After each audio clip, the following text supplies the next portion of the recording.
الحمد لله نحمده ونستعينه ونستغفره ونؤمن به ونتوكل عليه ونعوذ بالله من شرور أنفسنا ومن سيئات أعمالنا من يهده الله فلا مضل له ومن يضلله فلا هادي له ونشهد أن لا إله إلا الله وحده لا شريك له ونشهد أن سيدنا ومولانا محمدا عبده ورسوله صلى الله تعالى عليه وعلى آله وأصحابه وبارك وسلم أما بعد أعوذ بالله من الشيطان الرجيم بسم الله الرحمن الرحيم ألف لام ميم ذلك الكتاب لا ريب فيه هدى للمتقين صدق الله العظيم. بزرگان محترم، عزیز دوستو، یہ موقع ہم سب کے لیے انتہائی خوشی اور مسرت کا موقع ہے، اس لیے کہ اس موقع پر ہمارے سامنے ان 7 خوش نصیب بچوں کی حوصلہ افزائی اور عزت افزائی کی گئی ہے جو اللہ کی نگاہ میں سب سے زیادہ قابل اکرام ہے، اور یوں کہیے کہ اللہ تبارک و تعالیٰ نے ان کا اپنے لیے انتخاب فرمایا۔ حافظ قرآن جب کوئی بنتا ہے تو عموماً لوگ سمجھتے ہیں کہ جو حافظ بنا ہے اس نے محنت کی، اس کے محنت کے نتیجے میں یہ حافظ بن گیا۔ کچھ لوگوں کا خیال ہوتا ہے کہ اس کے والدین نے بے حد توجہ کی، ان کی توجہات کے ثمرے میں یہ حافظ قرآن بن گیا۔ کچھ لوگ اس طرح سوچتے ہیں کہ اس طالب علم کے استاذ نے زبردست محنت کی ہے، صلاحیت کا مظاہرہ کیا ہے، اس بنیاد پر یہ حافظ قرآن ہو گیا ہے۔ لیکن میرے دوستو، ان سب باتوں کے اندر ایک دوسری حقیقت ہے جس کی طرف ہم لوگوں کا خیال بہت کم جاتا ہے، اور وہ حقیقت یہ ہے کہ حافظ قرآن خالی طالب علم کی محنت سے کوئی نہ بنا، نہ قیامت تک بنے گا۔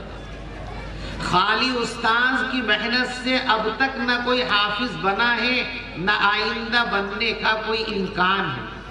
تنہا والدین کی توجہات کسی بچے کو حافظ بنانے کے لیے نہ کل کافی تھی، نہ آج کافی ہے، نہ کل کافی ہو سکتی ہیں، بلکہ حقیقت یہ ہے کہ حافظ وہ بنتا ہے جس کا اللہ تبارک و تعالی انتخاب فرما لیتے ہیں۔ یعنی حفظ قرآن کی اصل بنیاد ہے انتخاب خداوندی۔ جب اللہ تبارک و تعالی کسی کو اپنے لیے چن لیتے ہیں، اپنا بنانے کے لیے کسی کا انتخاب کر لیتے ہیں، تب وہ اس لائق ہوتا ہے کہ حفظ قرآن کی دولت اور سعادت سے اس کو سرفراز کیا جائے۔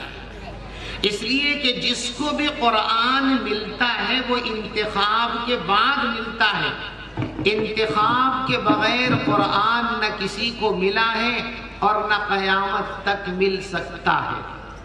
دیکھو، دنیا میں سب سے پہلے قرآن آیا ہے حضرت نبی اکرم صلی اللہ علیہ وسلم کے قلب مبارک میں۔ دنیا میں سب سے پہلے آپ کے قلب پر قرآن کو اتارا گیا۔ لیکن کیسے اتارا گیا میرے دوستو؟ اللہ تبارک و تعالیٰ نے ساری کائنات کے دلوں میں سے نبی اکرم صلی اللہ علیہ وسلم کے قلب مبارک کو پہلے منتخب کیا، اس کا اپنے لیے انتخاب کیا، اس کو پسند فرمایا، تب اس کے اندر جا کر قرآن کو اتارا گیا۔ مسند احمد جو حدیث کی مشہور کتاب ہے، حضرت امام احمد ابن حنبل رحمۃ اللہ علیہ نے اس کتاب میں حضرت عبداللہ ابن مسعود رضی اللہ تعالی عنہ کی ایک روایت پیش کی ہے۔ فرماتے ہیں ان اللہ نظر الی قلوب العباد، اللہ تبارک و تعالی نے تمام انسانیت کے دلوں پر نظر ڈالی، سب کے دلوں کو دیکھا، جانچا، پرکھا، آزمایا۔ فوجد خیر القلوب قلب محمد صلی اللہ علیہ وسلم، ساری انسانیت کے دلوں کو دیکھنے کے بعد اللہ کو سب سے اچھا، سب سے پیارا، سب سے انوکھا اور سب سے خوبصورت جو دل نظر آیا وہ حضرت نبی اکرم صلی اللہ علیہ وسلم کا قلب مبارک تھا۔ فابتعثہ، لہذا اللہ نے ان کو نبی بنانے کے لیے منتخب فرما لیا، تو ان کو نبوت کے لیے ان کے دل کو جانچنے پرکھنے کے بعد جب اللہ نے چن لیا، اس کا انتخاب کر لیا، تب جا کر رسول اکرم سے قلب مبارک میں قرآن پاک کو اتارا گیا اور نازل کیا گیا۔ معلوم ہوا کہ انتخاب خداوندی کے بعد آپ کے قلب اطہر کے اندر قرآن آیا ہے۔ آگے چلیے، رسول اکرم صلی اللہ علیہ وسلم کے بعد سب سے پہلے دنیا میں قرآن کی دولت جن کو ملی ہے وہ حضرات صحابہ کرام ہے۔ سب سے پہلے انسانوں میں نبی کے بعد قرآن صحابہ کرام کو ملا ہے۔ ان کو بھی بغیر انتخاب کے نہیں ملا، پہلے ان کا انتخاب ہوا ہے، پھر قرآن سے ان کو نوازا گیا ہے۔ اسی روایت میں آگے فرماتے ہیں ثم نظر الى قلوب العباد، رسول اللہ صلی اللہ علیہ وسلم کے قلب مبارک کا انتخاب کر لینے کے بعد اللہ نے دوبارہ پھر ساری انسانیت کے دلوں پر نظر ڈالی، پھر سارے انسانوں کے دلوں کو دیکھا، جانچا اور پرکھا۔ فوجد خیر القلوب قلوب اصحاب محمد صلی اللہ علیہ وسلم، تو اللہ کو سب سے اچھے، سب سے سچے اور سب سے بہترین دل جو نظر آئے وہ صحابہ کرام کے دل تھے۔ فاختارہم لصحبت نبیہ صلی اللہ علیہ وسلم، لہذا اللہ تبارک و تعالی نے ان کے دلوں کو اور ان کو اپنے نبی محمد الرسول اللہ صلی اللہ علیہ وسلم کی صحبت کے لیے، ان کی شاگردی کے لیے اور ان کی رفاقت کے لیے قبول کر لیا۔ تو صحابہ کا انتخاب من جانب اللہ ہو گیا، تو پھر ان کو قرآن کی دولت سے سرفراز کر دیا گیا۔ نبی کو قرآن ملا ہے انتخاب خداوندی کے بعد، صحابہ کو قرآن ملا ہے انتخاب خداوندی کے بعد، تو دوستو ذرا سوچو پھر دنیا میں کون ایسا ہے جو انتخاب خداوندی کے بغیر محض اپنی صلاحیت کی بنیاد پر اس دولت کو حاصل کر سکے؟ دنیا میں کوئی ایسا نہیں۔ اس لیے میں نے عرض کیا کہ جو حافظ بنتا ہے در حقیقت پہلے اللہ کی بارگاہ میں اس کا انتخاب ہوتا ہے۔ جب اللہ اپنی بارگاہ مقبولیت میں اس کا انتخاب فرما لیتے ہیں تب اس کے سینے پر قرآن آتا ہے اور وہ حافظ قرآن بنا دیا جاتا ہے۔ یہ سب سے بڑی دولت ہے جو انسانوں کو اللہ کی طرف سے دی جاتی ہے، اور اسی وجہ سے میرے دوستو یہ حضرات اس لائق ہیں کہ ان کو مبارکباد دی جائے، ان کو مبارکباد دی جائے، ان کے اساتذہ کو مبارکباد دی جائے، ان کے والدین کو مبارکباد دی جائے۔ اور آپ سب بھی چونکہ قرآن کی محبت میں یہاں بیٹھے ہوئے ہیں، اس لیے آپ سب بھی اس لائق ہیں کہ آپ کو مبارکباد دی جائے۔ میں آپ سب کو مبارکباد دیتا ہوں، اس لیے کہ دوستو قرآن ہی دنیا میں ایسی عظیم الشان دولت ہے جس پر مبارکباد دینی چاہیے۔ ہم بہت ساری چیزوں پر لوگوں کو مبارکباد دیتے ہیں، بیٹا پیدا ہو گیا مبارکباد دے دی، مکان بن گیا مبارکباد دے دی، الیکشن جیت لیا مبارکباد دے دی، ٹھیک ہے دو، لیکن دنیا میں مبارکباد دینے کے لیے سب سے موزوں ترین چیز اور سب سے زیادہ لائق ترین چیز جو ہے وہ دولت قرآنی ہے، یعنی جس کو قرآن کی دولت مل جائے وہ در حقیقت اس لائق ہے کہ اس کو مبارکباد پیش کی جائے۔ یہی وجہ ہے کہ اللہ تبارک و تعالیٰ نے ہم کو بے حساب اور بے گنتی نعمتیں عطا فرمائی ہیں۔ اتنی نعمتیں اللہ نے ہم کو عطا فرمائی ہیں کہ ہم ساری زندگی ان نعمتوں کو اگر گنتے رہیں تو ہم سے وہ نعمتیں گنی نہیں جا سکیں۔ خود اللہ تبارک و تعالیٰ قرآن پاک میں اس حقیقت کو بیان فرماتے ہیں وَإِن تَعُدُّوا نِعْمَةَ اللَّهِ لَا تُحْصُوهَا، اگر تم اللہ کی نعمتوں کو گننے لگو، شمار کرنے لگو تو اللہ کی نعمتوں کو گن نہیں سکو گے، اللہ کی نعمتوں کو شمار نہیں کر سکو گے۔ لیکن اتنی ساری نعمتوں میں کوئی ایک نعمت میرے دوستو ایسی نہیں ہے کہ جس پر فرشتوں نے انسانوں کو مبارکباد دی۔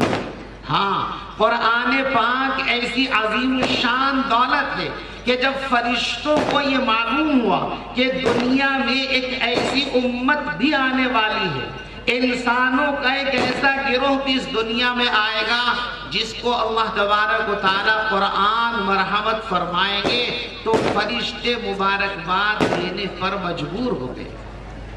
حدیث کی مشہور کتاب مشکوٰۃ شریف، اس میں حدیث رسول اکرم صلی اللہ علیہ وسلم ارشاد فرماتے ہیں کہ اللہ تبارک و تعالیٰ نے زمین و آسمان کو بنانے سے 1000 سال پہلے ہمارے اور آپ کے بننے کا تو کوئی نمبر دور دور تک ابھی تھا ہی نہیں۔ قرآن کا مصداق ہے، حوصلہ اس میں ہو تو وہ یہ تصور قائم کر لے کہ مدارس بیکار ہیں، اور جو رسول اللہ کی بات کو ماننے والا ہے اس کے دل کے کسی گوشے کے اندر بھی یہ خیال کبھی گزرنا بھی نہیں چاہیے کہ مدارس معمولی درجے کی چیزیں ہیں۔ جب رسول اللہ صلی اللہ علیہ وسلم نے یہ بات ارشاد فرما دی خیرکم من تعلم القرآن وعلمہ او کما قال، تم میں سب سے بہترین انسان وہ ہے جو قرآن کو سیکھے اور قرآن کو سکھائے۔ جب سب سے بہترین اللہ کے رسول صلی اللہ علیہ وسلم نے ان لوگوں کو قرار دے دیا، اب کون ہے جو اس کے خلاف ورزی کرتے ہوئے کسی اور کام کو اس سے بہترین کام قرار دے؟ یاد رکھو، دینی خدمات جتنی بھی ہیں سب قابل قدر ہیں، سب کا تعاون کرنا چاہیے، سب کے ساتھ جوڑنا چاہیے، سب کو قدر کی نگاہوں سے دیکھنا چاہیے، اور کسی کام کے اندر رکھنا اور روڑا نہیں اٹکانا چاہیے۔ لیکن یاد رکھو، دین کے نام پر جتنی خدمات اس دنیا میں آج جاری ہیں، چاہے وہ خانقاہ کی لائن سے ہو، جماعت کی لائن سے ہو، دعوت و تبلیغ کی لائن سے ہو یا کسی اور لائن سے ہو، ان لائنوں میں سب سے اہم ترین دینی خدمت جو ہے وہ تعلیم و تعلم کی خدمت ہے۔ اور اس کی وجہ میرے دوستو یہ ہے کہ دیکھو، ایک ہے دین کی بقا اور حفاظت، اور ایک ہے دین کا فروغ اور دین کی اشاعت۔ دنیا میں جتنی خدمات ہیں، چاہے وہ جماعت کے ذریعے ہوں، چاہے وہ خانقاہوں کے ذریعے ہوں، چاہے وہ کسی اور ذریعے سے ہوں، ان کا فائدہ بہت بڑا ہے، بہت بڑا ہے، اس سے کوئی انکار نہیں کر سکتا۔ جماعت کا کام اتنا فائدہ اس سے امت کو ہوا کہ لاکھوں کروڑوں انسان جو جہنم کے دہانے پر پہنچ چکے تھے، اللہ نے اس کام کی برکت سے ان کو بچا لیا۔ لیکن یاد رکھو، یہ کام فروغ اسلام کا کام ہے، اشاعت اسلام کا کام ہے، حفاظت اسلام کا کام نہیں ہے۔ ایک ہے فروغ اور ایک ہے حفاظت۔ فروغ اسلام کی بہت ساری شکلیں دنیا میں ہیں اور قیامت تک بنتی رہیں گی اور چلتی رہیں گی، لیکن بقائے دین، حفاظت دین اور حفاظت شریعت کا واحد ذریعہ علم کی لائن ہے۔ جب تک علم کی لائن جاری رہے گی، تعلیم و تعلم کا سلسلہ جاری رہے گا، تو انشاءاللہ دین باقی رہے گا۔ تو تعلیم و تعلم اور مدرسوں کی لائن کی یہ خدمت، جس کو آج بعض لوگ کچھ کم پیمانے پر ناپنے کی غلطی کر رہے ہیں، یاد رکھو یہی در حقیقت اسلام کی حفاظت کا ایک بنیادی ذریعہ اور بنیادی سبب ہے۔ جس دن یہ ذریعہ دنیا سے مٹ جائے گا، دنیا سے دین رخصت ہو جائے گا، اور دنیا سے دین کے رخصت ہو جانے کا مطلب سمجھو کہ اس دن یہ دنیا کا نظام رخصت ہو جائے گا۔ اللہ تبارک و تعالیٰ نے پورے کائنات کے نظام کو جاری رکھے ہوئے ہیں اس اسلام کی بدولت۔ جب یہ اسلام اور دین دنیا سے چلا جائے گا تو سارا نظام کائنات سمیٹ دیا جائے گا اور لپیٹ دیا جائے گا، جس کو قیامت کے نام سے تعبیر کیا گیا۔ قیامت تک دین باقی رہے گا تو یہ دنیا باقی رہے گی، اور جب اللہ تبارک و تعالیٰ اس دنیا کو مٹانا چاہیں گے، ختم کرنا چاہیں گے، تو سب سے پہلے اللہ تبارک و تعالیٰ دنیا سے علم کو اٹھا لیں گے۔ حدیث پاک میں ہے کہ ایک وقت وہ آئے گا کہ اللہ تبارک و تعالی علم کو اٹھا لے گا، اور پھر فرمایا کہ دیکھو بھول میں مت رہنا، ایسا نہیں ہوگا کہ کوئی ہوا آئے گی اس کے ساتھ علم الکا کے چلا جائے گا، کوئی سیلاب آئے گا اس میں علم بہہ کر کے چلا جائے گا، ایسا بھی نہیں ہوگا کہ سینوں میں ہاتھ ڈال کر علم کو نکال کر کے کہیں سمندر میں پھینک دیا جائے گا، ایسا نہیں ہوگا۔ وَلَٰكِن يُقْبَضُ بِقَبْضِ الْعُلَمَاءِ، بلکہ علم دنیا سے اٹھایا جائے گا علماء کے اٹھائے جانے کی صورت میں۔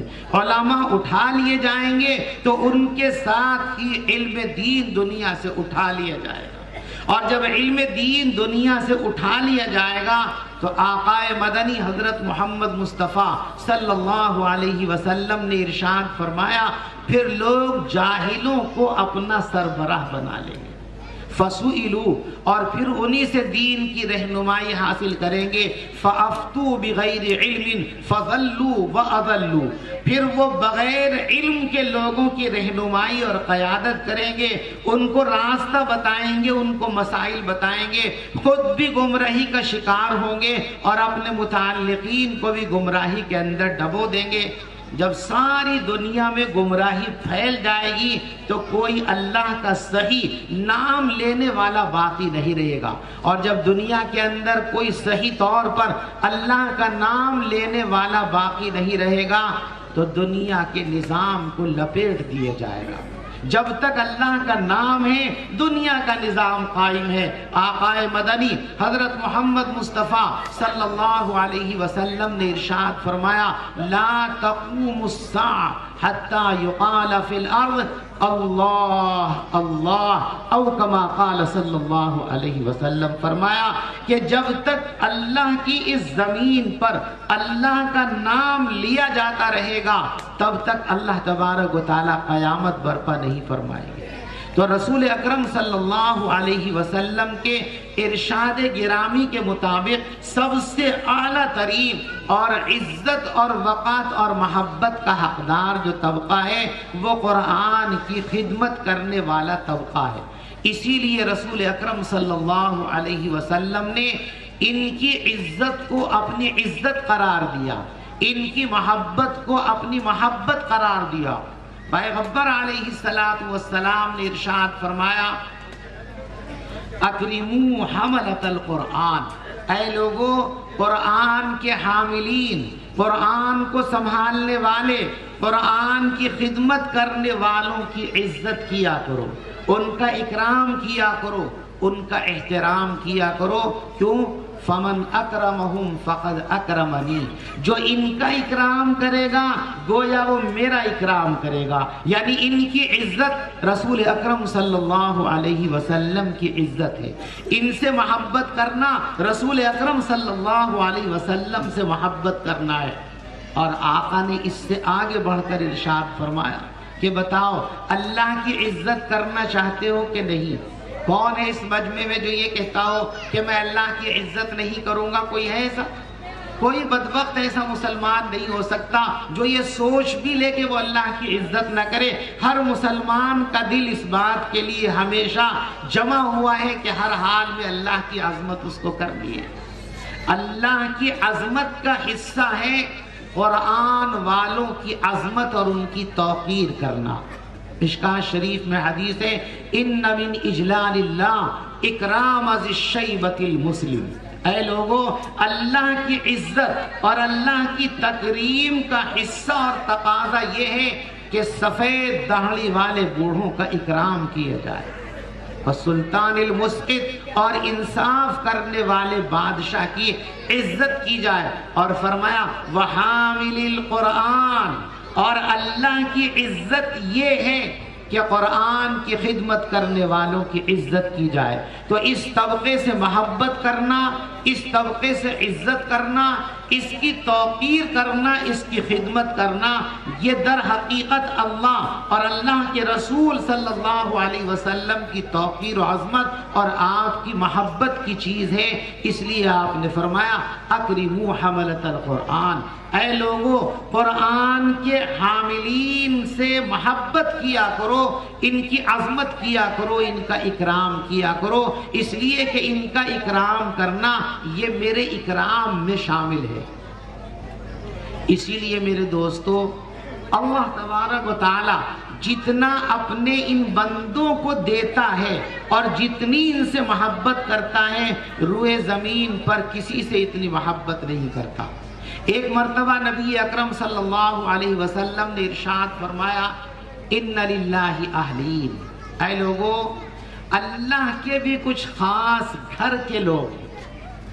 لوگوں کو تعجب ہوا، اللہ کے گھر کے کیسے ہو سکتے ہیں؟ اللہ تو خود قرآن میں فرماتے ہیں مَتَّخَذَ اللَّهُ صَاحِبَةً وَلَا وَلَدًا، اللہ نے کسی کو بیوی بھی نہیں بنایا، اللہ نے کسی کو اولاد بھی نہیں بنایا، لم یلد ولم یولد، نہ اس نے کسی کو جنا نہ اس کو کسی نے جنا۔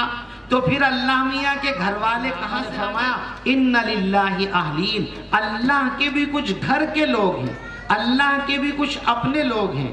اس لیے صحابہ کرام نے پوچھا من ہم یا رسول اللہ، حضور یہ تو بتائیے کون لوگ ہیں وہ جن کو اللہ اپنے گھر کا کہہ رہا ہے، اپنی فیملی کا کہہ رہا ہے، جن کو اللہ اپنا کہہ رہا ہے، وہ کون لوگ ہیں؟ نبی علیہ السلام نے ارشاد فرمایا ہم اہل القرآن او کما قال صلی اللہ علیہ وسلم، وہ لوگ جنہیں اللہ اپنا کہہ رہا ہے، جنہیں اپنا اہل کہہ رہا ہے، جنہیں اپنے گھر کے لوگ شمار کر رہا ہے، وہ قرآن کی خدمت کرنے والے لوگ ہیں۔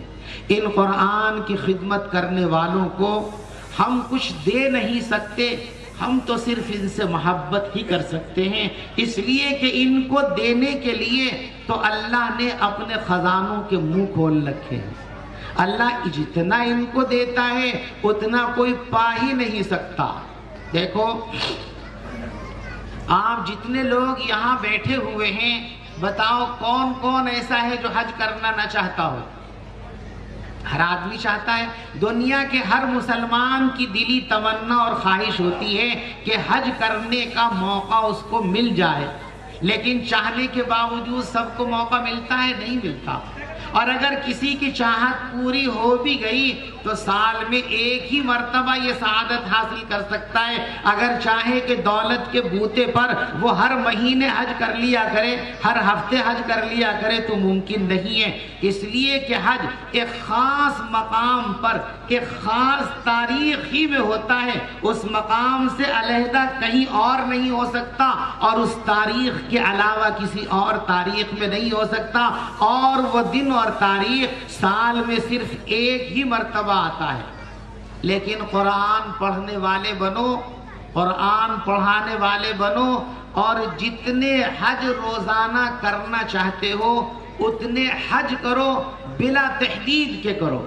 میرے آقا حضرت محمد مصطفیٰ صلی اللہ علیہ وسلم نے ارشاد فرمایا جب کوئی آدمی اپنے گھر سے مسجد کا رخ کر کے نکلے اور یہ نیت کر کے نکلے کہ مسجد میں جا کر قرآن کی ایک آیت سیکھ لوں گا یا ایک آیت کسی کو سکھا دوں گا، آقا فرماتے ہیں ایک آیت کے سیکھنے پر اور ایک آیت کے سکھانے پر اس کے نامہ اعمال کے اندر ایک مقبول حج اور ایک مقبول عمرے کا ثواب لکھ دیا جاتا ہے۔ اور کوئی پابندی تو ہے نہیں کہ آپ ایک ہی رکعت پڑھیں گے، ایک ہی آیت پڑھیں گے۔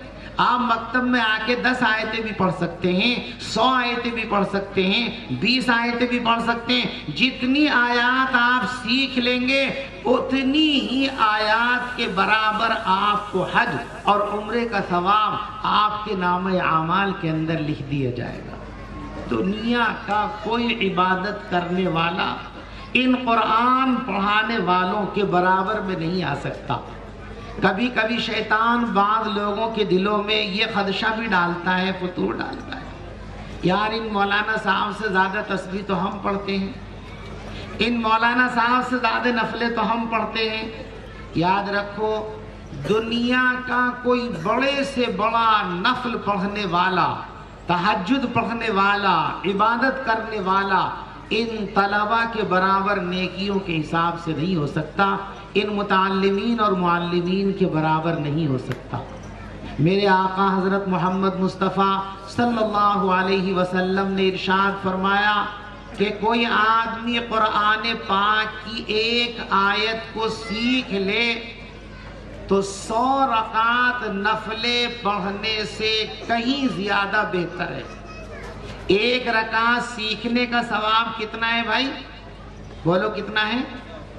100 رکعت نہیں ہے، آقا فرماتے ہیں 100 رکعت سے کہیں زیادہ بہتر ہے۔ یہ علماء جانتے ہیں، اللہ کے رسول صلی اللہ علیہ وسلم نے لفظ خیر فرمایا، اور خیر اس میں تفضیل کا صیغہ ہے، اور اس میں تفضیل کے اندر بہتات اور زیادتی ہوتی ہے، یعنی 100 رکعت نفلوں سے بہت زیادہ ایک آیت سیکھنے پر اور ایک آیت سکھانے پر 100 رکعت نفلیں پڑھنے سے کہیں زیادہ ثواب دیتے ہیں اللہ تبارک و تعالیٰ اس بندے کو جو قرآن کی ایک آیت کو سیکھ لے اور ایک آیت کو سکھا دے، اور اگر اس کی تفسیر کو پڑھ لے، اس سے ملنے والے مسائل کو پڑھ لے، فقہ کو پڑھ لے، تو فرمایا کہ اس کے مقام کو تو پوچھو ہی مت۔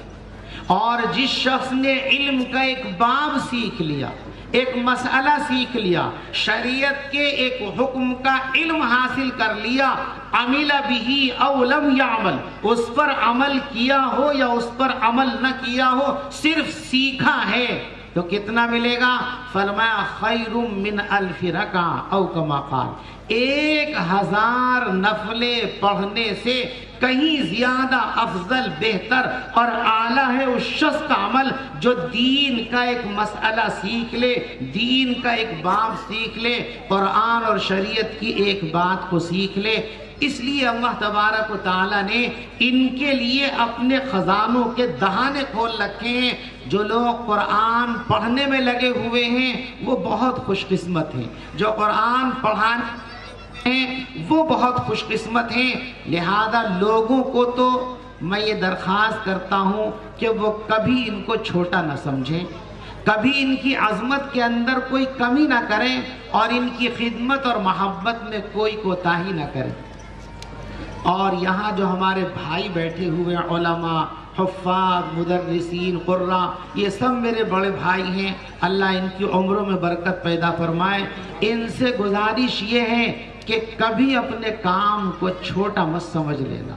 اللہ نے دنیا کا سب سے بڑا کام تم کو دیا ہے، سب سے محبوب ترین کام تم کو دیا ہے۔ ذرا سوچو تو صحیح، اللہ نے کسی کو لوہے پر لگا دیا، لوہا اللہ کی ایک مخلوق ہے، کسی کو لکڑی پر لگا دیا، لکڑی اللہ کی ایک مخلوق ہے، کسی کو کپڑے پر لگا دیا، وہ اللہ کی ایک مخلوق ہے، کسی کو بلڈر بنا دیا، گارے مٹی پتھر پر لگا ہوا ہے، اللہ کی ایک مخلوق ہے۔ آپ کو اللہ نے وہ چیز عطا فرمائی ہے جو اللہ کی مخلوق نہیں بلکہ اللہ کی صفت اور اللہ کی ذات مقدسہ کے اندر سے نکلا ہوا نور۔ اللہ کے رسول نے فرمایا تبرک بالقرآن، قرآن سے برکت حاصل کیا کرو، فَإِنَّهُ كَلَامُ اللَّهِ وَخَرَجَ مِنْهُ أَوْ كَمَا قَالَ، قرآن اللہ کا کلام ہے اور اللہ کی ذات کے اندر سے نکل کر آیا ہے، تو اس سے بڑی دولت اے علماء اور حفاظ، اے میرے بھائیوں، اس سے بڑی دولت اور کیا ہو سکتی ہے کہ اللہ نے ساری دنیا کو لگا دیا مخلوق میں اور آپ کو لگا دیا اپنے نور، اپنی صفت اور اپنے کلام میں، تو اس سے بڑی دولت اور کیا ہو سکتی ہے، اس سے بڑی نعمت اور کیا ہو سکتی ہے۔ اس لیے مکتب میں پڑھانے والے، چھوٹے چھوٹے مدرسوں میں پڑھانے والے ہمارے بھائیوں کو کبھی دل چھوٹا نہیں کرنا چاہیے، کبھی یہ نہ سمجھنا چاہیے کہ ہم تو معمولی درجے کے ملا جی ہیں، کیا ہماری حیثیت ہے؟ نہیں، تمہاری حیثیت ہی دنیا میں سب سے بڑی حیثیت ہے۔ اللہ نے اپنی کائنات میں سے سب چیزوں کو اس لائق ہی نہیں سمجھا کہ وہ تمہارے ہاتھ میں دی جائے، بلکہ اللہ نے اپنی ذات کے اندر سے نکلنے والا نور آپ کے حوالے کیا کہ ساری دنیا مخلوق پر محنت کرے گی اور تم اپنا سارا وقت، ساری طاقت، اپنے سارے وسائل میری ذات کے اندر سے نکلے ہوئے نور پر صرف کرنا، اس سے بڑا اعزاز میرے دوستو نہ اس دنیا میں کوئی ہو سکتا ہے، نہ آخرت کے اندر کوئی اعزاز ہو سکتا ہے۔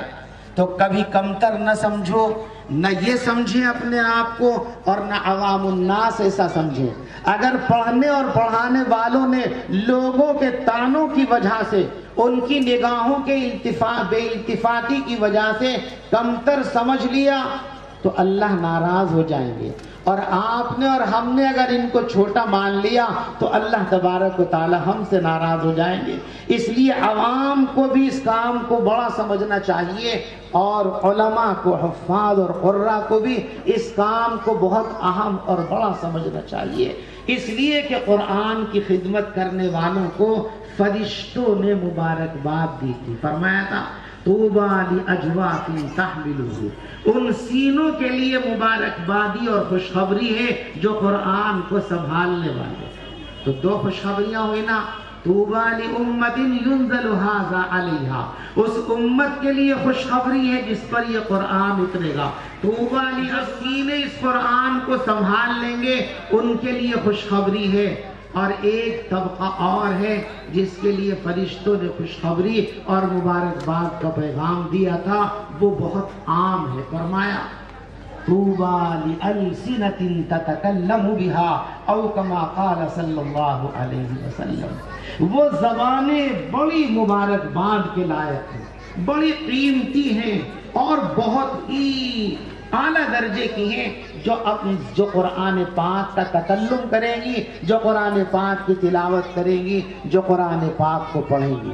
اس لیے کہ میرے دوستو، قرآن کا پڑھنا بہت بڑی دولت ہے، بہت بڑی دولت ہے۔ کتنی بڑی یہ نعمت ہے اور کتنا عظیم الشان یہ کام ہے، آپ اس کا اندازہ اس سے لگا سکتے ہیں کہ یہ کام اللہ خود بھی کرتا ہے۔ آپ اندازہ لگاؤ، جس کام کو اللہ خود کرتا ہو اس سے بہتر بھی کوئی کام ہو سکتا ہے کیا؟ قرآن پڑھنا، قرآن کی تلاوت کرنا، جس کا حکم اللہ نے آپ کو اور ہمیں دیا ہے، یہ وہ عظیم الشان کام ہے جس کو اللہ تبارک و تعالی خود بھی کرتا ہے۔ اور ایک دن انشاءاللہ وہ آنے والا ہے کہ آپ کو اور ہمیں سب کو اللہ قرآن پڑھ کر سنائیں گے۔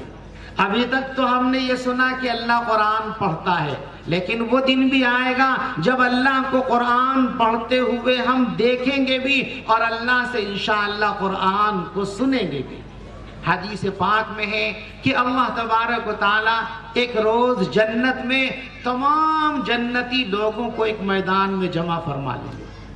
گویا یوں کہہ سکتے ہیں کہ اہل جنت کا ایک بہت بڑا اجتماع، ایک بہت بڑا جلسہ اللہ تبارک و تعالی منعقد فرمائیں گے۔ اور کس شان کا ہوگا دوستو؟ آقا فرماتے ہیں بہت سے لوگوں کو بیٹھنے کے لیے نور کی کرسیاں دی جائیں گی، نور کے بنے ہوئے صوفے ہوں گے، ان پر لوگوں کو بٹھایا جائے گا۔ اور فرمایا کہ بہت سے لوگوں کو مشک کے قالین بچھا کر اس کے اوپر بٹھایا جائے گا۔ کس کے قالین ہوں گے دوستو؟ مشک کے. اور یہ مشک بھی یہاں کا نہیں ہوگا، جنت کا ہوگا. کیسا ہوگا؟ آپ اندازہ اس سے لگا لو کہ دنیا کا مشک جو جنت کے مشک کے مقابلے میں کوئی تناسب ہی نہیں رکھتا، اس مشک کا عالم یہ ہے کہ اس پورے مجمع میں جتنے لوگ بیٹھے ہوئے ہیں شاید 70% لوگوں نے مشک دیکھا بھی نہیں ہوگا. استعمال کرنا تو بہت بڑی بات ہے. یہ تو دنیا کے مشک کا حال ہے، تو جنت کے مشک کا حال کیا ہوگا اندازہ لگا لیجئے. اس مشک کے قالین ہوں گے، وہ بچھائے جائیں گے اور اس پر جنتی لوگوں کو بیٹھنے کی دعوت دی جائے گی.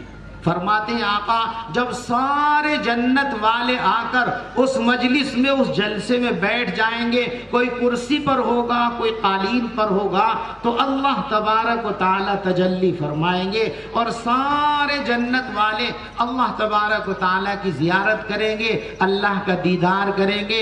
اللہ ہم سب کو وہ موقع نصیب فرمائے.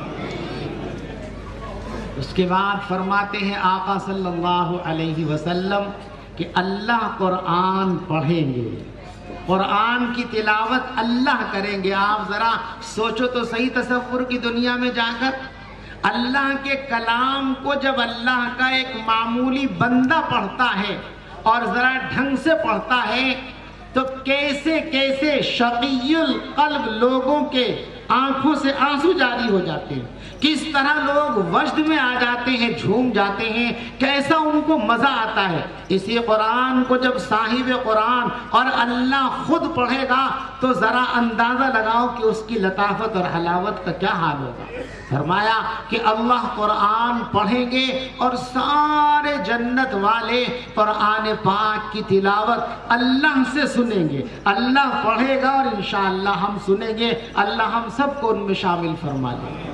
کیسا مزہ آئے گا میرے دوستو.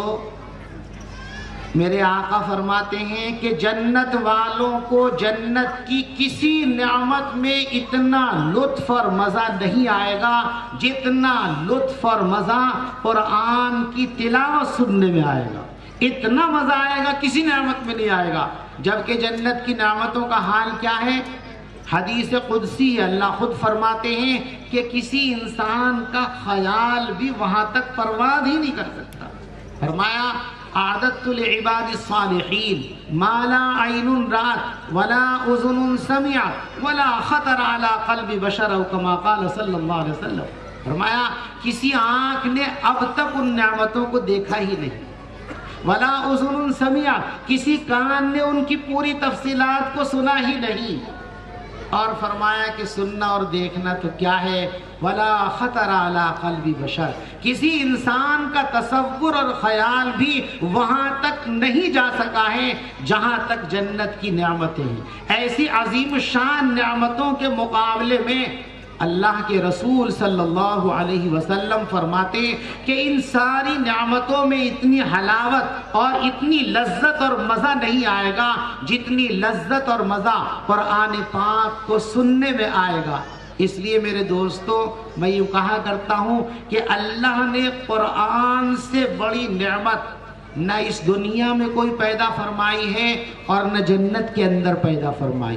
کسی عالم میں، عالم دنیا ہو، عالم آخرت ہو، کہیں اللہ تبارک و تعالیٰ نے کوئی ایسی چیز پیدا ہی نہیں فرمائی جو قرآن سے زیادہ اعلیٰ ہو اور قرآن سے زیادہ افضل اور قرآن سے زیادہ بہتر ہو. قرآن کی عظمت کو بیان کرنا ہم جیسی ٹوٹی پھوٹی زبان والوں کے لیے ممکن ہی نہیں ہے میرے دوستو. اور ہم تو کیا، ہمارے اکابر نے بھی اس موقع پر اپنے کو عاجز بنا کر کے پیش کیا. ہمارے ایک بزرگ ہیں، اللہ ان کے درجات کو بلند فرمائے، ان کے نقش قدم پر ہم کو چلنے کی توفیق عطا فرمائے. حضرت مولانا رشید احمد صاحب گنگوہی نور اللہ مرقدہ. حضرت گنگوہی رحمت اللہ علیہ کا مقام بہت اونچا ہے، بہت اونچا ہے. ان کو فقیہ النفس کہا گیا ہے اور ان کے بارے میں ان کے ہم عصروں نے یہ بات کہی کہ جب ان کا قلم چلتا ہے تو عرش الہی کی منشا کو دیکھ کر کے چلتا ہے. اس بڑے مرتبے پر فائز ہیں حضرت گنگوہی رحمت اللہ علیہ. ان کے سامنے ایک آدمی نے آ کر بڑا عجیب سا سوال کیا، کہنے لگا حضرت جی ایک بات بتاؤ، قرآن کا مقام زیادہ بڑا ہے یا حضرت محمد مصطفیٰ صلی اللہ علیہ وسلم کا مقام زیادہ بڑا ہے؟ بڑا نازک سوال ہے میرے دوستو، انتہائی نازک۔ میں سمجھتا ہوں کہ اس سے زیادہ نازک سوال شاید دنیا میں کبھی پیش آئے، بڑا نازک سوال ہے۔ اور یہ حضرت گنگوہی رحمت اللہ علیہ کا ملکہ تھا کہ اس نازک سوال میں انہوں نے اپنا ایمان بھی بچا لیا اور ہم جیسے لوگوں کا ایمان بھی بچانے کی تدبیر کر کے چلے گئے۔ بڑا نازک سوال پوچھا کہ حضرت جی ایک بات یہ بتاؤ کہ قرآن کا مقام زیادہ بلند ہے یا حضرت محمد مصطفیٰ صلی اللہ علیہ وسلم کا مقام زیادہ بڑا ہے؟ اب ظاہر بات ہے کہ رسول اللہ صلی اللہ علیہ وسلم کا مقام اتنا بلند ہے کہ تمام عظمتیں آپ کے قدموں میں سرنگوں، اور قرآن اللہ کی ذات کے اندر سے نکلا ہوا نور ہے، تو کس کو اعلیٰ کہیں، کس کو غیر اعلیٰ کہیں، کس کو کم کہیں، کس کو افضل، کس کو مفضول کہیں؟ دو دھاری تلوار ہے، ادھر کو جھک گئے تو بھی مر جائیں گے، ادھر کو جھک گئے تو بھی مر جائیں گے۔ اللہ اکبر، کیا علم اللہ نے دیا تھا ہمارے اکابر کو، اللہ ان کی قبروں کو نور سے منور فرمائے۔ ایسا بہترین جواب مرحمت فرمایا، کہا بھائی میرا یہ مقام اور حیثیت نہیں ہے کہ میں قرآن جیسی چیز اور نبی جیسی ذات کے بارے میں محاکمہ اور فیصلہ کروں۔ محاکمہ اور فیصلہ کرنے والا تو بڑا ہوتا ہے، میں تو ناچیز ہوں۔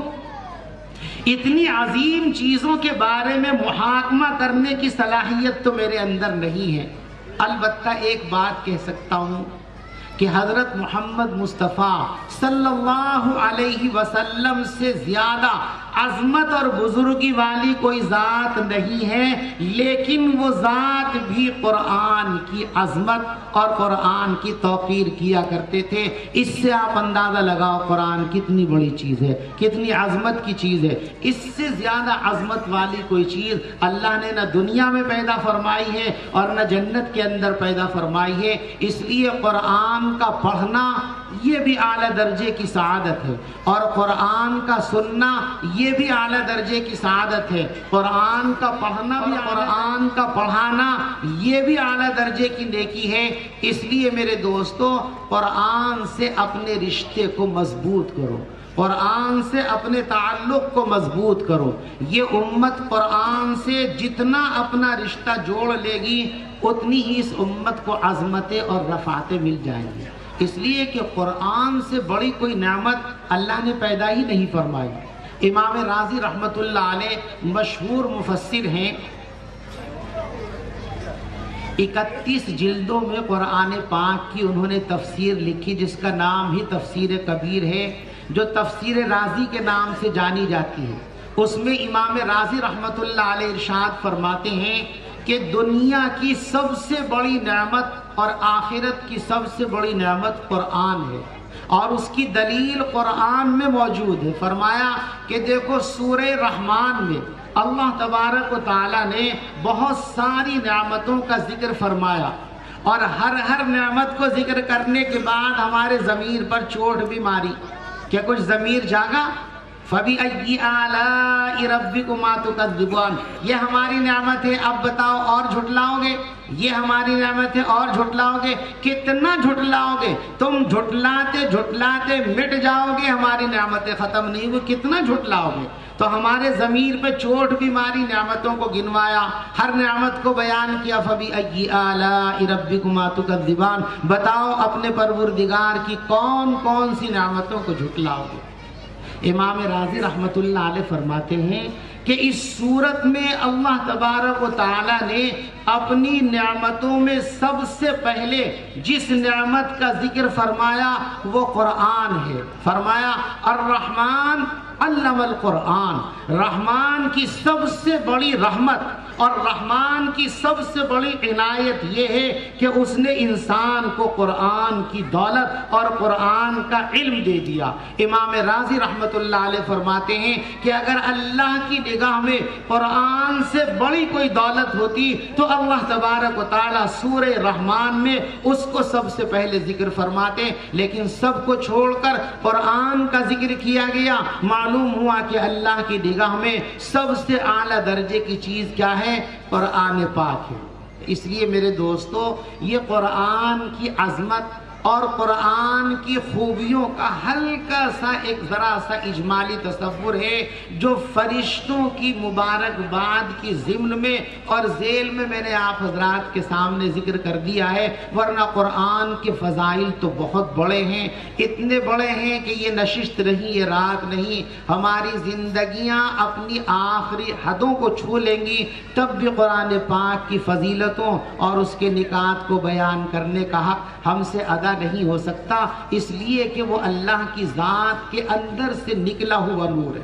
اور جیسے اللہ کی ذات لامحدود ہے، اللہ کی ذات کے اندر سے نکلے ہوئے نور کی تجلیات بھی لامحدود ہیں، دنیا کا کوئی انسان ان کو کسی حد اور احاطے اور احصاء کے اندر نہیں لا سکتا۔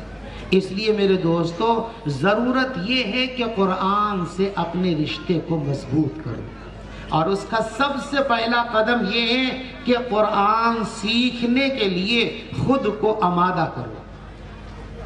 طے کرو میرے دوستو کہ ہماری قوم کا ایک بچہ بھی ایسا نہیں ہوگا جس کو ہم قرآن کی تعلیم میں نہ لگا دیں۔ یاد رکھو، یہ ہمارے جلسے، یہ ہماری محنت، یہ ہماری تقریریں اسی صورت میں کسی درجے میں قابل قبول ہو سکتی ہیں جب ہم یہ پیغام لے کر یہاں سے اٹھیں اور یہ عہد کر کے اٹھیں کہ آج سے ہماری زندگی کے مقاصد میں سب سے اہم ترین مقصد یہ ہوگا کہ امت مسلمہ کا ایک بچہ بھی علم سے اور قرآن سے ہم محروم نہیں رہنے دیں گے۔ انشاءاللہ کریں گے بھئی ایسا؟ تو سب سے پہلا کام ہے بچوں کو تعلیم کے اندر لگا دینا، علم کی دولت سے اپنے بچوں کو مالا مال کر دینا۔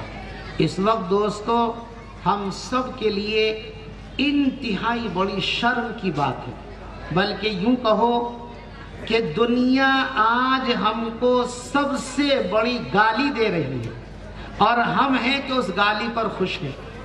بتاؤں آپ کو ایک سیاسی بات ہے، لیکن اس سیاسی سے ہٹ کر کے آپ تو اپنی جو ہے مصیبت کو دیکھو۔ حکومت نے ہماری حالت کو ناپنے کے لیے ایک کمیٹی بنائی تھی، سچر کمیٹی۔ جس نیتا کو دیکھو، جس قائد کو دیکھو، چیخے چلاوے Sachar committee, Sachar committee. Sachar committee میں کیا کہا گیا ہے وہ سب چھوڑ دیجئے، میں کہتا ہوں کہ دنیا کی سب سے بڑی گالی اس کمیٹی کی سفارشات میں مسلمانوں کو دی گئی ہے، اس لیے کہ مسلمان، اور حقیقت ہے وہ گالی جھوٹ نہیں دی ہے، حقیقت میں وہ گالی کہا گیا کہ مسلمان اس وقت ہندوستان کی سب سے بڑی جاہل قوم ہے۔ اور یاد رکھو، مسلمانوں کے لیے جہالت سے بڑی کوئی گالی نہ اب ہے، نہ کل تھی اور نہ قیامت تک ہو سکتی ہے۔ کسی انسان کو اگر سب سے بڑی گالی آپ دینا چاہیں، سب سے بڑا الزام اس پر لگانا چاہیں، سب سے زیادہ ذلیل و خوار اس کو کرنا چاہیں تو اس کو جاہل کہہ دو۔ اور اس کی دلیل میرے دوستو یہ ہے، آپ دیکھیے، آپ نے بارہا تقریروں میں یہ بات سنی ہے، سیرت کے جلسوں میں اور سیرت کی کتابوں میں پڑھی ہے کہ رسول اللہ صلی اللہ علیہ وسلم کے زمانے میں جب آپ کو نبی بنا کر کے بھیجا گیا، آپ کی نبوت سے قبل دنیا میں ہر برائی موجود تھی، ہر برائی موجود تھی، زنا موجود تھی، قتل موجود تھا، شراب خوری، جوا، سٹا، فلا فلا، دنیا کا ہر برا کام اس زمانے میں ہوتا تھا یا نہیں ہوتا تھا؟ بولو، ہوتا تھا نا؟ لیکن اللہ کے رسول صلی اللہ علیہ وسلم نے یا قرآن نے اس کو شراب کا زمانہ نہیں کہا، اس کو زنا کا زمانہ نہیں کہا، اس کو قتل و غارت گری کا زمانہ نہیں کہا، کیا فرمایا؟ زمانہ جاہلیت۔ معلوم ہوا کہ تمام برائیوں میں سب سے بڑی برائی اگر کوئی ہو سکتی ہے تو وہ جہالت کی برائی ہے۔ اس لیے میرے دوستو، سب سے پہلا کام ہمارا یہ ہے کہ اپنی نسلوں سے جہالت کے داغ کو مٹا دو۔ اس سے بڑا داغ کوئی دوسرا نہیں ہو سکتا جو ہم نے اپنی پیشانی کے اوپر لگایا ہوا ہے۔ آج ہماری بے حسی کا عالم یہ ہے کہ چند ٹکوں کی خاطر ہم اپنے ان معصوم بچوں کو، جن کے ہاتھوں میں قلم ہونا چاہیے، کاپیاں ہونی چاہیے، کتاب ہونی چاہیے، ان کے ہاتھوں میں ہوٹل کی جھوٹی پلیٹیں ہیں، ان کے ہاتھوں میں ریڑے ہیں، ان کے ہاتھوں میں ٹھیلے ہیں، ان کے ہاتھوں میں پھاولے ہیں۔ مسلمانوں کے لیے اس سے بڑی بے غیرتی اور کیا ہو سکتی ہے کہ وہ اپنے مستقبل کو اپنے ہاتھوں سے ذبح کر رہا ہے۔ اس لیے خود پر رحم نہیں آ رہا ہے تو اپنے معصوم بچوں کے مستقبل پر رحم کرو اور ان کے مستقبل کو بچانے کی فکر کرو اور ان کو تعلیم سے وابستہ اور آراستہ کرو۔ ہر طرح کی تعلیم اپنے بچوں کو دینے کے لیے کمر بستہ ہو جاؤ۔ سب سے پہلا ہمارا کام یہ، اور قرآن کے تعلق سے دوسری ذمہ داری دوستو یہ ہے کہ بوڑھے اور جوان جو اب تک قرآن نہیں پڑھ سکے، اب انہوں نے ایک عذر تلاشا ہوا ہے۔ کیا کہتے ہیں؟ صاحب اب بوڑھے ہو گئے تو اب تو ہماری زبان بھی موٹی ہو گئی، پلٹتی نہیں زبان، بھلا کیسے پڑھ لیں گے وہ پتہ۔ یہ شیطان کا انتہائی خطرناک قسم کا وسوسہ ہے۔ یاد رکھو، قرآن جتنا بچوں کے لیے پڑھنا آسان ہے اتنا ہی جوانوں کے لیے ہے اور اتنا ہی بوڑھوں کے لیے ہے۔ اور دلیل اس کی یہ ہے کہ اللہ نے بغیر کسی قید کے مطلق فرمایا وَلَقَدْ يَسَّرْنَا الْقُرْآنَ لِلذِّكْرِ فَهَلْ مِن مُدَّكِرٍ، ہم نے تو قرآن کو یاد کرنے کے لیے آسان کر دیا۔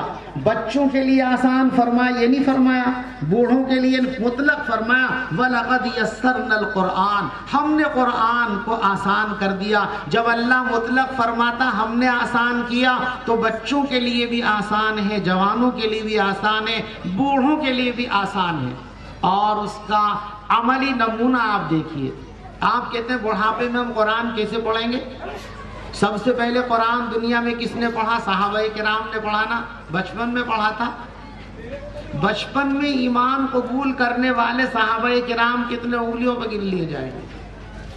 غالب 90%، 95% صحابہ کرام وہ ہیں جو جوانی اور بڑھاپے میں اسلام کی آغوش میں آئے ہیں، اور ظاہر بات ہے بڑھاپے ہی میں انہوں نے قرآن پڑھا ہے۔ تو جب وہ بڑھاپے کے اندر پڑھ سکتے ہیں تو آج کے بوڑھے کیوں نہیں پڑھ سکتے؟ آج کے جوان کیوں نہیں پڑھ سکتے؟ آج بھی پڑھ سکتے ہیں۔ ضرورت ہے ذہن بنانے کی اور کوشش کرنے کی۔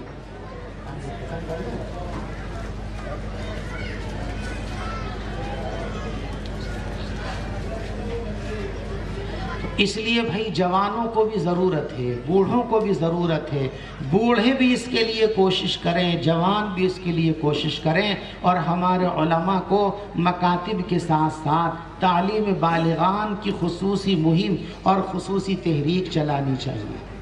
اور دوستو، اس تحریک میں دونوں طبقوں کے تعاون کی ضرورت ہے۔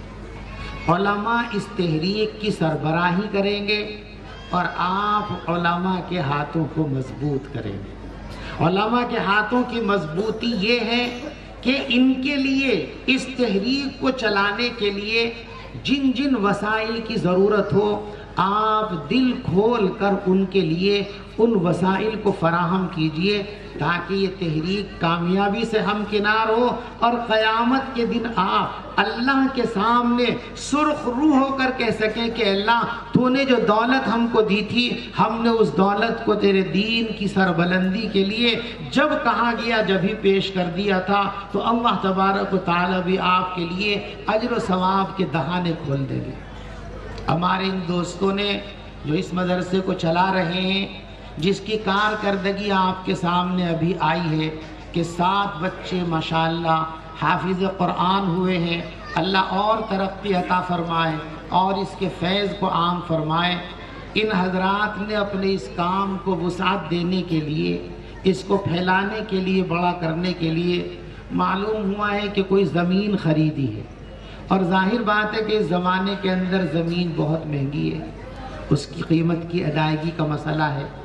اگرچہ تقریر میں آج تک میں نے کبھی چندے کی اپیل نہیں کی ہے کبھی بھی، نہ اپنے لیے نہ کسی اور مدرسے کے لیے، لیکن ان کی ضرورت کو دیکھتے ہوئے اپنی طبیعت اور اپنے مزاج کے خلاف میں آپ حضرات سے اپیل کرتا ہوں کہ ان کے اس کار خیر کی مضبوطی کے لیے، ان کے مقاصد کی تکمیل کے لیے آپ دل کھول کر ان کے ساتھ جو ہے کھڑے ہو جائیے، ان کی مدد کیجیے۔ دعا سے پہلے ہی حضرات آپ کے سامنے آ رہے ہیں، پوری محبت اور فراخ دلی کے ساتھ جو کچھ بھی ان کا تعاون آپ کر سکتے ہو وہ تعاون کرو، پھر انشاءاللہ دعا ہوگی۔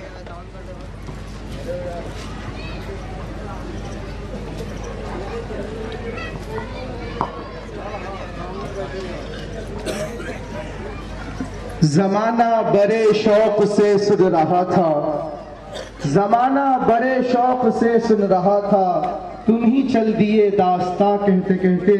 یہ تھے حضرت مولانا مفتی محمد خورشید صاحب، جو اپنے مواعظ حسنہ سے ہم تمام سامعین کے قلوب کو مجلہ مصفہ کر رہے تھے۔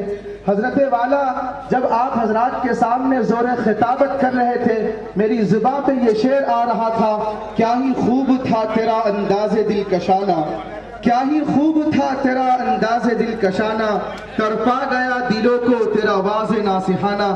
میرے بھائیوں، میں تمامی حضرات سے درخواست کروں گا کہ مدرسہ اشاعت العلوم میں عشاء کی نماز کے لیے آپ تمام حضرات جمع ہو جائیں، وہاں پر عشاء کی نماز ہوگی، ان کے بعد کھانے کا نظم کیا گیا ہے، کھانا کھا کر یہاں سے روانہ ہوں۔ اس سے پہلے آپ تمام حضرات اپنی جگہ پر بیٹھے رہیں اور دعا ہوگی، دعا کے بعد مجلس ختم ہوگی۔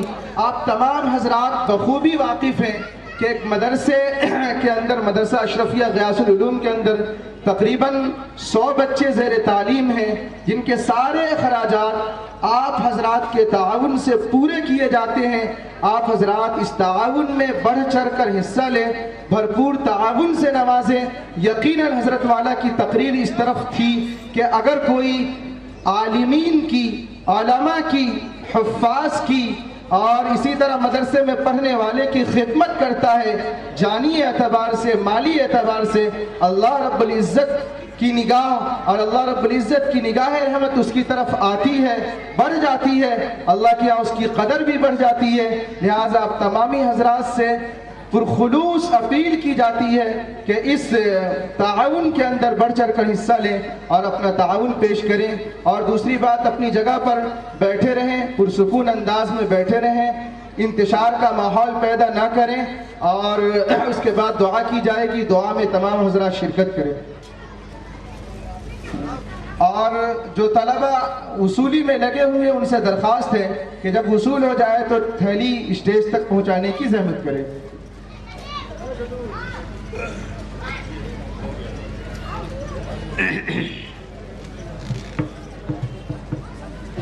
دعا کرنے بھی اللہم صلی علی سیدنا مولانا محمد وعلی آل سیدنا مولانا محمد وبارک وسلم۔ ربنا ظلمنا انفسنا وان لم تغفر لنا وترحمنا لنكونن من الخاسرين۔ ربنا آتنا في الدنيا حسنة وفي الآخرة حسنة وقنا عذاب النار۔ ربنا لا تزغ قلوبنا بعد إذ هديتنا وهب لنا من لدنك رحمة إنك أنت الوهاب۔ ربنا اغفر لنا ذنوبنا وإسرافنا في أمرنا وثبت أقدامنا وانصرنا على القوم الكافرين۔ ربنا اغفر لنا ولإخواننا الذين سبقونا بالإيمان ولا تجعل في قلوبنا غلا للذين آمنوا ربنا إنك رؤوف رحيم۔ ربنا إنك رؤوف رحيم۔ ربنا إنك رؤوف رحيم۔ ربنا لا تؤاخذنا إن نسينا أو أخطأنا، ربنا ولا تحمل علينا إصرا كما حملته على الذين من قبلنا، ربنا ولا تحملنا ما لا طاقة لنا به، واعف عنا واغفر لنا وارحمنا أنت مولانا فانصرنا على القوم الكافرين۔ اے اللہ ہمارے گناہوں کو معاف فرما، اے اللہ ہماری غلطیوں کو معاف فرما، اے اللہ ہمارے قصوروں کو معاف فرما۔ اے رب ذوالجلال ہم نہایت خطا کار ہیں، سیاہ کار ہیں۔ اے اللہ ہم نے بڑے بڑے گناہ کیے ہیں، بڑی بڑی لغزشیں اور خطائیں ہم سے سرزد ہوئی ہیں۔ اے رب ذوالجلال ہمارے گناہوں کی تعداد بہت زیادہ ہے، لیکن اے رب ذوالجلال آپ کی رحمت ہمارے گناہوں سے بہت وسیع ہے۔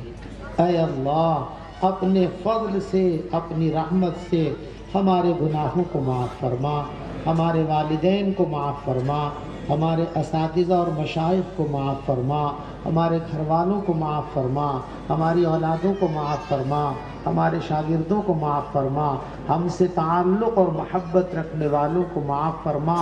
اے اللہ اپنے حبیب صلی اللہ علیہ وسلم کی ساری امت کو معاف فرما۔ اے اللہ ہم سے راضی اور خوش ہو جا۔ اے اللہ جو کام آپ کو پسند ہیں ان کو کرنے کی توفیق عطا فرما، جن کاموں کو آپ پسند نہیں فرماتے ان سے ہماری حفاظت فرما، ہمارے متعلقین کی حفاظت فرما، پوری امت مسلمہ کی حفاظت فرما۔ اے اللہ ہم سے راضی اور خوش ہو جا۔ اے اللہ ہماری جانوں کی حفاظت فرما، اموال کی حفاظت فرما، ایمان کی حفاظت فرما، عزت و آبرو کی حفاظت فرما۔ اے اللہ ہمارے مدارس کی حفاظت فرما، مساجد کی حفاظت فرما، خانقاہوں کی حفاظت فرما، دین کا کام کرنے والی جماعتوں اور افراد کی حفاظت فرما۔ اے اللہ خاص طور پر علماء کی حفاظت فرما۔ اے اللہ علماء کی حفاظت فرما۔ اے اللہ علماء کی حفاظت فرما۔ اے اللہ علماء سے ہماری وابستگی کو مضبوط فرما دے۔ اے اللہ ان کی رہنمائی میں چلنے کا ذوق عطا فرما دے۔ اے اللہ ان کی اقتداء کا ذوق عطا فرما دے۔ اے اللہ ان سے مشوروں کا ذوق عطا فرما دے۔ اے اللہ ان سے رہنمائی حاصل کرنے کا ذوق عطا فرما دے۔ اے رب ذوالجلال جو یہ ہمارا مدرسہ ہے اے اللہ تو اس کو قبول فرما، یہاں کے طلباء کو قبول فرما، اساتذہ کو قبول فرما، منتظمین اور معاونین کو قبول فرما۔ اے اللہ اس مدرسے کو دن دونی رات چوگنی ترقی نصیب فرما، اس کے فیض کو عام فرما، اس کی ضرورتوں کا تکفل فرما۔ اے اللہ اس کی ضرورتوں کا تکفل فرما۔ اے اللہ مدارس کے لیے ظاہری اسباب میں اے اللہ آمدنی کے وسائل نہیں ہیں، اے اللہ ان کی کفالت تو آپ کے فرماتے ہیں، لوگوں کے دلوں کو آپ متوجہ فرماتے ہیں۔ اے اللہ صاحب ثروت لوگوں کے دلوں کو اس ادارے کی طرف متوجہ فرما دیجئے۔ اے اللہ ان کے قلوب کو مائل فرما دیجئے۔ اے اللہ ان کے تقاضوں کو پورا فرما دیجئے۔